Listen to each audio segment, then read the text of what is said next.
We zijn hier bij Albarello, tegelfabriek en atelier in Menaldum. We hebben een prachtige opdracht binnengekregen voor een monument van Erasmus in Rotterdam. En wij mogen de tegels daarvoor maken. Dit zijn de prints en nu gaan we zeefdrukken. En daarmee zetten we een laag glazuur over de print heen, wat straks op de tegel geplakt gaat worden.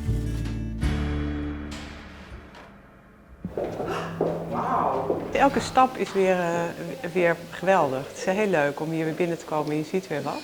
En het is gewoon heel leuk om wat je bedacht hebt ook echt in werkelijkheid te zien. Wat je ziet is het geboortehuis van Erasmus. Dat hebben we echt min of meer letterlijk nagemaakt. En daar overheen zie je de afbeelding van Erasmus heel groot. Die is er helemaal omheen gevouwen. En dat is helemaal gemaakt van tegeltjes. Het is van belang dat ze goed losweken, want anders scheuren ze.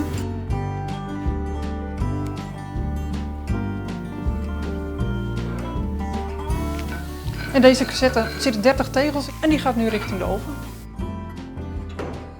Erasmus is gewoon een filosoof en een denker en een schrijver. Taal was gewoon zijn wereld en daarom zie je ook heel veel tekst op allerlei verschillende manieren. Hij schreef het natuurlijk in Latijn, dus we zetten het er zowel in het Latijn op en in het Nederlands en ook in het Engels. Hij was eigenlijk wars van opsmuk en dus eigenlijk zal hij misschien nu denken van moet dat wel, moet ik wel zo groot daarop staan? Maar nee, het gaat echt om zijn gedachtegoed. Dus de hoeveelheid aan teksten laat ook zien dat hij gewoon ontzettend veel geschreven heeft. En ook hoe belangrijk hij geweest is en nog steeds.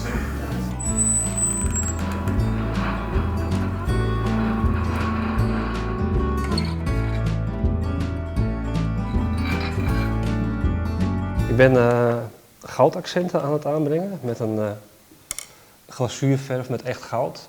Dat wou de opdracht graag, omdat dan een paar mooie accenten in het tableau ontstaan. Dit is een heel uniek project, omdat wij gebruik maken van een druktechniek op tegels in combinatie met schilderwerk. En Erasmus is natuurlijk ook een icoon voor de Nederlandse beschaving. Dus ik vind het wel een hele interessante opdracht.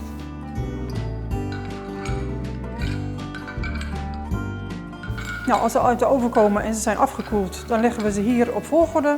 En dan kunnen we al goed zien wat het wordt. Als het klaar is, dan wordt het ingepakt en naar Rotterdam vervoerd. En daar zal de tegelzetter het huisje gaan betegelen. En de 28 oktober is het klaar en wordt het onthuld door de burgemeester.